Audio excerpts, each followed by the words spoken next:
नमस्कार दोस्तों, आपका स्वागत है मेरे YouTube चैनल फिनटेक स्वामी में। दोस्तों आज की जो मेरी वीडियो है LIC के एजेंट को समर्पित है। ये वीडियो दोस्तों एज ए इंश्योरेंस प्रोफेशनल होने के नाते मेरा फ़र्ज़ बनता है दोस्तों कि इंश्योरेंस इंडस्ट्री में जो भी बदलाव आ रहे हैं या जो भी उस फर्टनिटी के लिए मैं कर सकता हूँ समाज के सामने, उस चीज़ को उजागर करूँ कि हम इंश्योरेंस एडवाइज़र किस समस्या से जूझ रहा है आज की डेट में। और जहाँ तक मैं बात करूँ LIC एजेंट की दोस्तों, तो इंश्योरेंस इंडस्ट्री की मैं बात करूँ तो सबसे बड़ा जो तबका है इंश्योरेंस इंडस्ट्री के अंदर एजेंट का, वो LIC के पास ही है। मतलब 13 से 14 लाख एजेंट LIC के साथ काम कर रहे हैं। तो जो समस्याएं हैं उन्हीं के साथ सबसे ज़्यादा देखी जा रही है इस क्रेडिट में। और LIC एजेंट की समस्या दिन पे दिन बढ़ती जा रही है, कम होने के बजाय। अगर मैं हाल ही की घटना की बात करूं तो अभी कुछ दिन पहले ही IRDAI ने एक अनाउंसमेंट की थी जिसमें यह कहा गया था कि LIC एजेंट का जो कमीशन है वो कस्टमर के रिसिप्ट पे डिस्क्लोज किया जाएगा, जिससे कि उसको पता चल सके कि मेरा जो एजेंट है मेरी पॉलिसी पर कितना कमीशन कमाता है। तो दोस्तों ये एक बहुत बुरी बात थी एज ए इंश्योरेंस एडवाइज़र होने के नाते मैं बताना चाहूँगा, क्योंकि जो कमीशन होता है या जो सैलरी होती है ये एक किसी का भी प्राइवेसी का पार्ट होता है।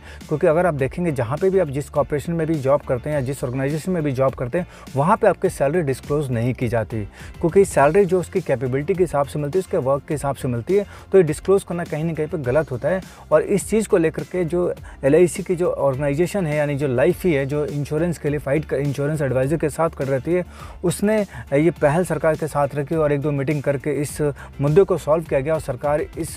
चीज़ को डिसॉल्व कर चुकी है आज के डेट में कि ये वाला जो पोर्शन है यानी कमीशन का जो पार्ट है वो कस्टमर के किसी कॉपी पे डिस्क्लोज नहीं होगा। तो ये लड़ाई ख़त्म ही हुई थी कि दोस्तों दूसरी एक और लड़ाई शुरुआत हो गई है और यहाँ पे IRDAI ने अनाउंसमेंट कर दिया कि अब जो है इंश्योरेंस एजेंट का जो कमीशन है उसको कम कर दिया जाएगा, यानी कि कटौती की बात की जा रही है। दोस्तों जहाँ तक आप देखेंगे इंश्योरेंस एजेंट को अगर मैं हटा दूँ यहाँ पे, तो अगर नॉर्मली अगर हम अपनी पूरी ऑर्गेनाइजेशन को देखें, अपने गवर्नमेंट को देखें, तो गवर्नमेंट अपने एम्प्लॉय का TA बढ़ाने में लगी हुई है महंगाई दर को देखते हुए। और यहाँ पे एक सरकार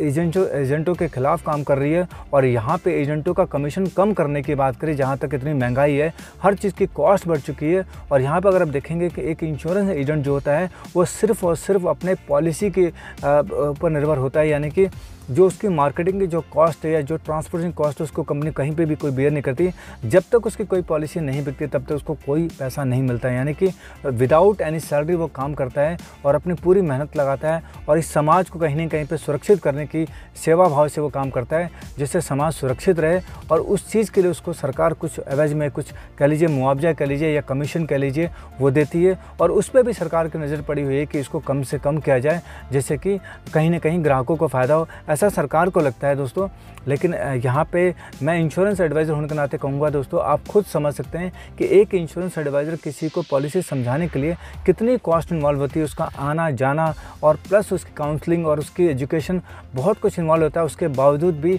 आप समझ सकते हैं कि इतने साल इंश्योरेंस को होते हुए भी, इंश्योरेंस इंडस्ट्री को चलते हुए भी हमारे देश के सिर्फ 20% लोग ही इंश्योर है आज के डेट में। तो ये भी कहीं ना कहीं एक समस्या है कि यहाँ पे अगर लुक्रेटिव इंसेंटिव नहीं रहेगा, लुक्रेटिव कमीशन नहीं रहेगा, तो एजेंट फोर्स ज़्यादा काम नहीं कर पाएगी। तो दोस्तों यहाँ पे तो मेरी पहल रहेगी कि सरकार को कम से कम इस बारे में विचार करना चाहिए कि अगर आप उसकी इनकम को बढ़ा नहीं सकते तो घटाने पे तो बिल्कुल विचार नहीं करना चाहिए। और जिस हिसाब से सारी चीज़ें महंगी हो रही है तो कहीं ना कहीं पे एजेंट का भी कॉस्ट बढ़ती है और एजेंट विदाउट सैलरी काम करता है, तो उस पर सरकार को विचार करना चाहिए कि ये प्रपोज़ल सरकार कहीं ना कहीं इसको ख़त्म करे। लेकिन इस पर लाइफ ही अपना पक्ष रखा हुआ है और सरकार से बातचीत चल रही है और अभी तक इस पर कोई निर्णय नहीं है। इसी बीच में IRDAI ने एक और पहल कर दी और यहाँ पे पहल थी कि दोस्तों जो एजेंट पोर्टेबिलिटी का भी ऑप्शन IRDAI लॉन्च कर रहा है, जैसे कि एक ग्राहक जो है अपने एजेंट से अगर ना खुश है तो अपने एजेंट को बदल सकता है और यहाँ पे कोई जस्टिफिकेशन नहीं देना उसको कि वो ना खुश है कि खुश है। अगर वो चाहे तो खुशी में भी अपने किसी एजेंट को बदल सकता है। तो यहाँ पे कहीं ना कहीं पे देखेंगे एक इंश्योरेंस एडवाइज़र के लिए बहुत बड़ा नुकसान की बात है, क्योंकि वो मेहनत करके किसी क्लाइंट को एक्वायर करते हैं, किसी क्लाइंट से रिलेशनशिप बिल्ड करते हैं और उनको अच्छी सर्विसेज देते हैं। उसके बावजूद भी अगर क्लाइंट या कस्टमर किसी वजह से वो अपने निजी कारणों से कह लीजिए या किसी के लालच में आकर के अपने आप को वो शिफ्ट कर देता है अपने एजेंट को, तो उससे कहीं ना कहीं एक ईमानदार व्यक्ति की मेहनत पे डाउट क्रिएट होगा कि इसका जो कस्टमर है वो क्यों शिफ्ट कर गया, यानी कहीं न कहीं सर्विस में इशू रहा है। तो ये भी एक बुरी खबर है LIC एजेंट के लिए। दोस्तों मैं यहाँ पे बात करूँगा ये LIC एजेंट के लिए नहीं है, सारे इंश्योरेंस एजेंट के लिए, लेकिन मैं LIC एजेंट पे ज़्यादा दबाव इसलिए दे रहा हूँ क्योंकि दोस्तों हिंदुस्तान में अगर बात करें तो इस इंश्योरेंस इंडस्ट्री के अंदर सबसे ज़्यादा जो एजेंट है वो LIC के पास ही है, यानी 14 लाख के आसपास एजेंट यहाँ पे LIC में काम कर रहे हैं और जो बहुत तन मन धन से काम करते हैं। दोस्तों आप सब लोग जो भी इस वीडियो को देख रहा है या सुन रहा है और वो समझ सकता है कि उसके घर में अगर कोई पॉलिसी है, सबसे पहली पॉलिसी अगर होगी तो वो LIC की और वो किसी न किसी एजेंट के माध्यम से ही खरीदी होगी। तो आप समझ सकते हैं कि एजेंट किस तरीके से काम करता है। अब यहाँ पे बात आती है कि इन सब चीज़ों से जूझते हुए LIC एजेंट कहीं ना कहीं आगे निकल ही रहा है और यहाँ पे सरकार जैसे आपको पता है मोदी गवर्नमेंट डिजिटल इंडिया को लेकर के बहुत ज़्यादा एग्रेसिव है, यानी कि हर चीज़ में वो डिजिटल करना चाहते हैं और हम इस चीज़ को भी प्रोत्साहित करते हैं कि ये सरकार का बहुत अच्छा कदम है कि कोई भी चीज़ डिजिटल हो जाती है तो वहाँ पर टाइम कंज्यूमिंग बहुत कम हो जाता है और टेक्नोलॉजी से बहुत समय बचता है और समय के साथ साथ पैसा भी बचता है। लेकिन सरकार को भी सोचना चाहिए कि यहाँ पे LIC का जो एजेंट फोर्स है वो तकरीबन 60% एजेंट फोर्स उसका 40+ एज का है, 40 to 50 के बीच में आता है, क्योंकि आपको जैसे पता होगा LIC जो संगठन है 66 साल पूरे कर चुकी है, मतलब 60 साल से ऊपर के संगठन है। तो जो लोग जुड़े हैं उसमें बहुत पुराने लोग हैं और आज वो बहुत मेच्योर हो चुके हैं और ये टेक्नोलॉजी जो चीज़ें हैं उसको ग्रैब करने में उनको टाइम लगे हैं। यहाँ तक कि LIC ने भी पहल की है और LIC ने अपना 2 साल पहले ही आनंदा करके एक ऐप लॉन्च कर दिया जहाँ पे एजेंट अपने मोबाइल के थ्रू ही पॉलिसी ऑनलाइन इशू कर सकता है कस्टमर के घर पे बैठ के या उसके फ़ोन पे बात करके। मतलब LIC भी लगी हुई है अपने एजेंट को एजुकेट करने में, लेकिन इन सब चीज़ों में दोस्तों समय लगता है। तो यहाँ पे LIC को भी टाइम चाहिए था कि इस चीज़ को करने के लिए, लेकिन उससे पहले IRDAI और गवर्नमेंट ऑफ इंडिया ने मिल करके एक अनाउंसमेंट कर दी कि बीमा सुगम प्लेटफॉर्म लॉन्च करिए, जो डिजिटल प्लेटफॉर्म है इंश्योरेंस का, या कह सकते हैं अगर मैं नॉर्मल लैंग्वेज में कहूँ तो दोस्तों इंश्योरेंस का एक्सचेंज लॉन्च करने जा रही है IRDAI। और ये इंश्योरेंस का एक्सचेंज वैसे ही होगा जैसे बॉम्बे स्टॉक एक्सचेंज है या जैसे NSE काम करते हैं, जहाँ पे हम शेयरों की खरीद बिक्री करते हैं, यहाँ पे इंश्योरेंस की सेल और परचेज़ का काम होगा। तो दोस्तों आइए हम थोड़ा सा इसको ब्रीफ में समझते हैं, पॉइंट टू पॉइंट समझते हैं कि ये बीमा सुगम प्लेटफॉर्म क्या है और ये कैसे काम करेगा और किसी एजेंट के लिए ये अच्छा है कि बुरा है और किसी कस्टमर के लिए क्या है। दोस्तों अगर हम पॉइंट के हिसाब से समझे तो सबसे पहले मैं बता दूं ये बीमा सुगम प्लेटफॉर्म जो ये IRDAI का वन स्टॉप प्लेटफॉर्म है जहाँ पे इंश्योरेंस की सारी कंपनियां अवेलेबल होंगी और यहाँ तक कि लोन की भी काफ़ी सारी कंपनियां, फिनटेक कंपनियां यहाँ पे अवेलेबल मिलेंगी उसको। दूसरे पॉइंट की बात करूँ तो यहाँ पे पॉलिसी को ख़रीदना और पॉलिसी का क्लेम सेटलमेंट तक की जो जर्नी है ये इसी एक्सचेंज के माध्यम से हो जाएगी। यानी पॉलिसी जो भी कस्टमर है या एजेंट है वो पॉलिसी यहाँ से बेच सकता है और कस्टमर यहाँ से पॉलिसी खरीद सकता है और ख़रीदने से लेकर के उसका क्लेम सेटलमेंट तक का प्रोसेस इसी एक्सचेंज के थ्रू हो जाएगा, उसको और कहीं पे जाने की ज़रूरत नहीं है, जो कि अभी ऐसा नहीं होता है। तीसरे पॉइंट की बात करें तो दोस्तों यहाँ पे इसकी जो इस प्लेटफॉर्म की जो हिस्सेदारी है बनाया गया है, जिस प्लेटफॉर्म को तैयार किया गया है, इस प्लेटफॉर्म के अंदर लाइफ इंश्योरेंस काउंसिल जो है उसकी हिस्सेदारी है, जनरल इंश्योरेंस काउंसिल है उसकी हिस्सेदारी है और साथ में फिनटेक जो PSB लोन कंपनियाँ हैं वो भी इसके अंदर बड़ी हिस्सेदारी रखती हैं। तो इन तीनों से मिलकर के ये प्लेटफॉर्म तैयार हुआ है। और यहीं पर अगर मैं चौथी बात की बात करूँ तो दोस्तों यहाँ पे कस्टमर को डायरेक्ट और इनडायरेक्ट प्रोडक्ट खरीदने का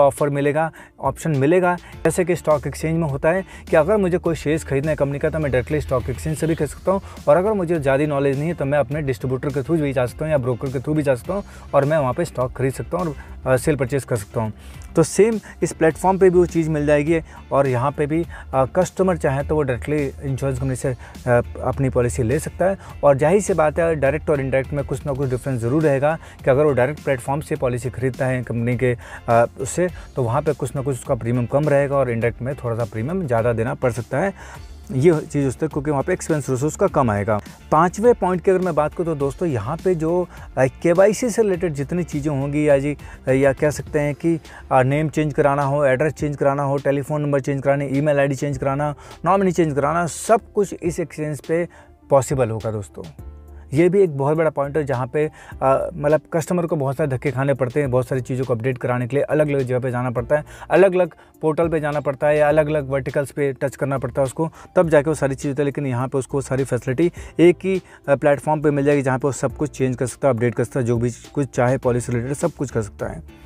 अगर हम छठे पॉइंट की बात करें दोस्तों तो यहाँ पे जो मैं एजेंट पोर्टेबिलिटी की बात कर रहा था वो भी शायद इसी प्लेटफॉर्म पे मुमकिन होगा, यानी कि कस्टमर अपनी पॉलिसी का एजेंट यहाँ पे चेंज कर सकता है, वो फैसिलिटी भी उसको यहीं मिलने वाली है दोस्तों।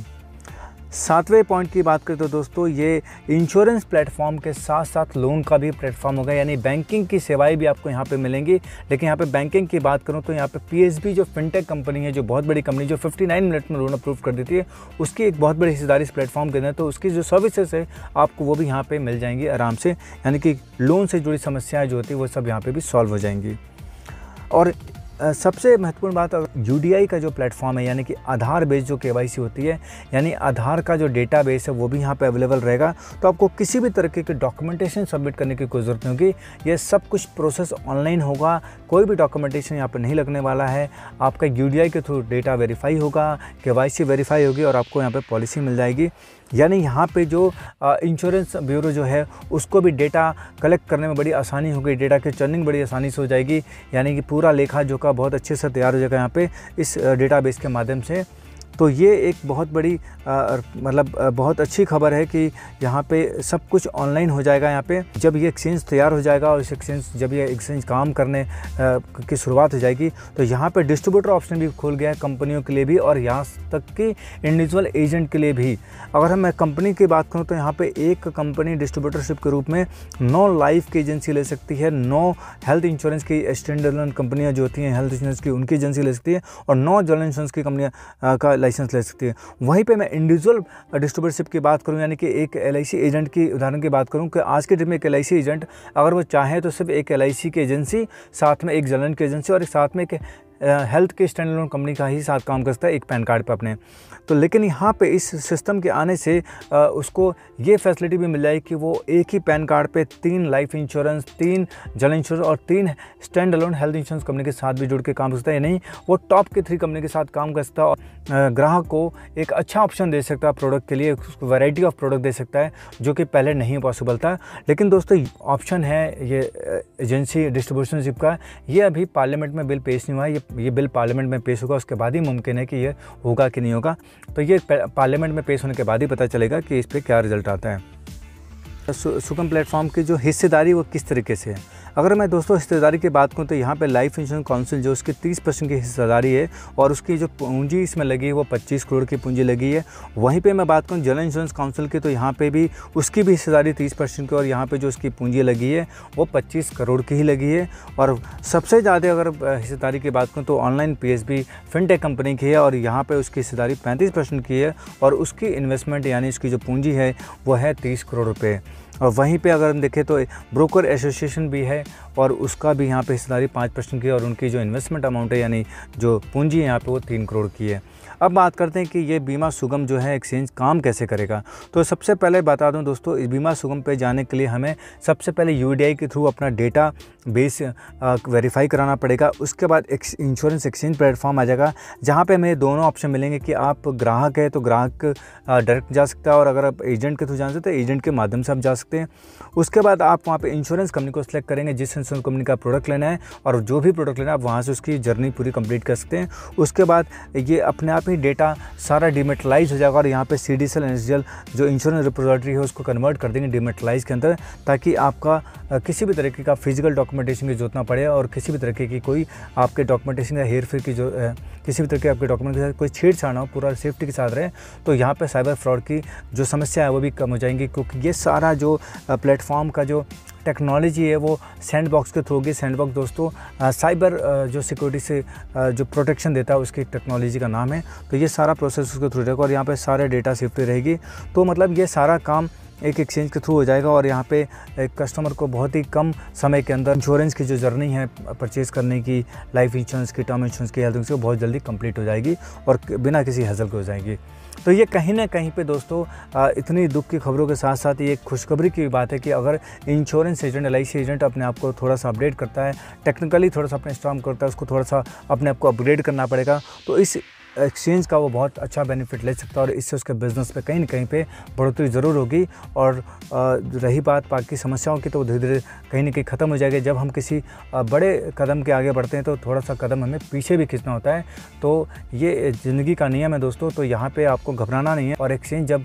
काम करने लगेगा तब आपको समझ में आएगा कि टेक्नोलॉजी हमें क्या कुछ दे सकती है। दोस्तों उम्मीद करता हूँ आपको मेरी इन्फॉर्मेशन काम के लगी होगी दोस्तों, और इन्फॉर्मेशन काम के लगी तो दोस्तों अपने एजेंट भाइयों में इसको सर्कुलेट जरूर करें ताकि उनको भी इन्फॉर्मेशन हो सके। और वो जो छोटी छोटी चीज़ों से गुमराह होकर चल रहे हैं कि भैया हमारे साथ क्या कर रही है आईडिया, हमारे साथ गवर्नमेंट हमारे साथ नहीं है, तो वो इस चीज़ को समझ सके कि गवर्नमेंट आपके हित के लिए काम करे। कभी भी गवर्नमेंट का मकसद किसी को नुकसान करने, तो गवर्नमेंट का मकसद होता है हमेशा जनहित में काम करना, जिससे जन का फ़ायदा हो और जिसमें जनहित हो। तो दोस्तों ये प्लेटफॉर्म भी इसीलिए तैयार किया जा रहा है, और ये प्लेटफॉर्म आने से आपका कहीं ना कहीं पे बहुत बड़ा फ़ायदा होने वाला है और आपके ग्राहकों को बहुत फ़ायदा होने वाला है। यानी कि छोटी छोटी दुख के खबरों से ये बहुत बड़ी खुशखबरी है दोस्तों आपके लिए, और इस खुशखबरी को अपने भाइयों बंधुओं में ज़रूर शेयर करें। और दोस्तों इस वीडियो को देखने के लिए आप सभी लोग का बहुत बहुत धन्यवाद। दोस्तों मेरे वीडियो अच्छी लगी तो उसको लाइक और शेयर जरूर कीजिए, और चैनल को सब्सक्राइब भी जरूर कीजिए ताकि आपको ऐसी इन्फॉर्मेशन जल्द से जल्द आपको मिल सके और आप अपने आप को अपडेट कर सकें। तो दोस्तों इस वीडियो को देखने के लिए आप सभी लोग का बहुत बहुत धन्यवाद। मिलेंगे किसी अगले वीडियो में अगले टॉपिक के साथ, तब तक के लिए नमस्कार, जय हिंद, जय भारत।